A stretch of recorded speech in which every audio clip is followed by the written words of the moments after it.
Welcome back to the reading of the poem of the Man God, written by Marie Valtorta, Volume 3, Chapter 316, Part 1, Jesus' Sorrow, Prayer, and Penance.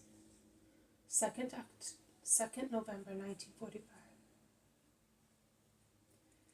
Jesus is once again at the foot of the massive height on which Jephthahel is built, but he is not on the main road, let us call it so, or mule track along which the cart came.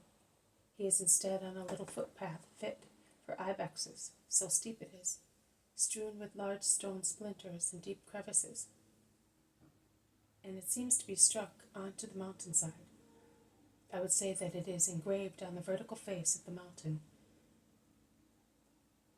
which looks as if it were scratched by a huge claw. At its edge there is a precipice, a sheer, deep drop, at the bottom of which an angry torrent foams along. To slip there means to fall hopelessly, bouncing from one bush to another of bramble or other wild plants, which have grown between the crevices of the rocks. I do not know how, as they have not come up vertically, as is normal with plants, but obliquely and even horizontally, compelled by their ubication.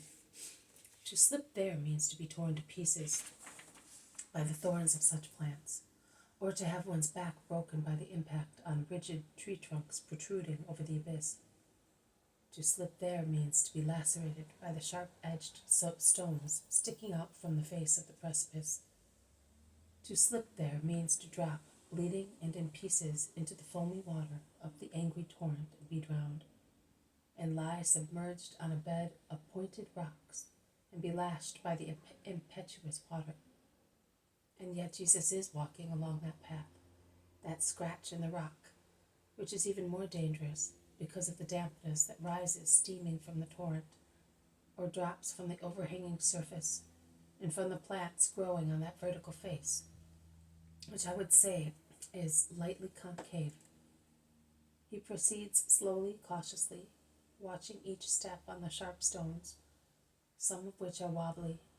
At times he is compelled to squeeze against the mountainside when the path narrows, and to pass over some particularly dangerous spots. He has to get hold of branches hanging from the rocks.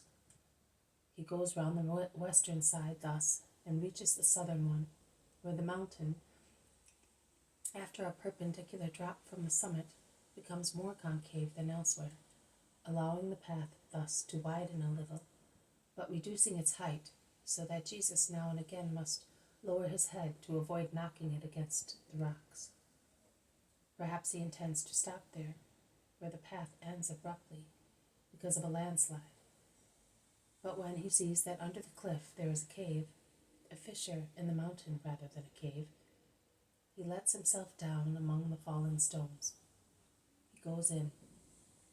There is a cleft at first, then a large grotto inside, as if the mountain had been hollowed out a long time ago by man, for some unknown reason.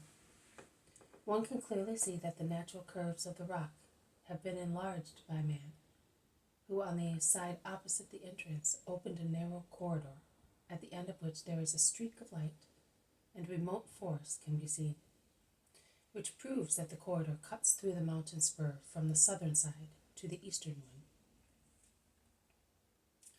Jesus slips into the narrow, semi-dark tunnel, and goes along it until he reaches its opening, which is above the road on which he came with the apostles in the cart to go up to Jephthahel. The mountains surrounding the lake of Galilee are in front of him, beyond the valley, and to the northeast the great Hermon shines in its snowy mantle. Rough steps have been dug on the mountainside, which is not so steep here, neither upwards nor downwards, and the steps lead to the mule track, which is in the valley, and also to the mountain top, where is Jephthahel. Jesus is satisfied with his exploration. He goes back into the large cave, and looks for a sheltered place, where he heaps up dry leaves that the wind has blown inside. A very poor pallet, a thin layer of dry leaves laid between his body and the bare, icy soil, He drops on it and remains inert, lying with his hands under his head, staring at the rocky vault, absorbed. I would say bewildered, like one who bears a strain, or is struck by sorrow greater than one's strength. Then tears without sobs begin to drop slowly from his eyes and stream down both sides of his face, disappearing in his hair, near his ears, and ending among the dry leaves. He weeps thus for a long time, without speaking or moving. He then sits up, and with his head between his raised knees, embraced by his clasped hands, he calls his faraway mother with all his soul. Mother, mother, mother of mine, my eternal sweetness, O mother, I wish you were near me. Why do I not always have you, the only comfort of God? Only the hollow cave replies to his words, and his sobs with the whisper of a faint echo. And it seems to be weeping and sobbing itself through its edges and rocks, and the few and still small stalactites hanging in a corner, the one which is probably most exposed to the internal activity of water. Jesus continues weeping, although more calmly, as if the simple invocation of his mother consoled him, and his weeping slowly changes into a monologue. They have gone. Why? Whose fault is it? Why did I have to grieve them thus, and grieve myself, since the world fills each day of mine with affliction? Judas. I wonder where Jesus' thought wanders when he lifts his head from his knees and looks in front of himself with wide open eyes and the tense face of a person engrossed in the vision of future spiritual events or in deep meditation. He no longer weeps, but he is evidently suffering. He then seems to be replying to an invisible interlocutor, and he stands up to do so. I am a man, Father. I am the man. The virtue of friendship, which was wounded and torn from me, is writhing and moaning sorrowfully. I know that I must suffer everything. I know as God, and as God I want it for the good of the world. As man also I know, because my divine spirit informs my humanity. And also as man I want it for the good of the world. But how grievous it is, O Father. This hour is much more sorrowful than the one I lived with your spirit and mine in the desert, and much stronger is the present temptation not to love, and not to bear at my side the slimy, torturous being whose name is Judas, the cause of the deep sorrow with which I am sated, and which tortures the souls to whom I had given peace. Father, I perceive it.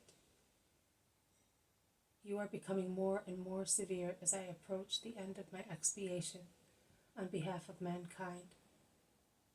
Your kindness is moving farther and farther away from me, and your countenance appears more and more severe to my spirit, which is rejected more and more into the depth where mankind, struck by your punishment, has been moaning for millennia. It was pleasant to suffer. Pleasant was the way at the beginning of my life. It was pleasant also when, from the son of a carpenter, I became the master of the world, tearing myself away from a mother to give you, Father, to man who had fallen.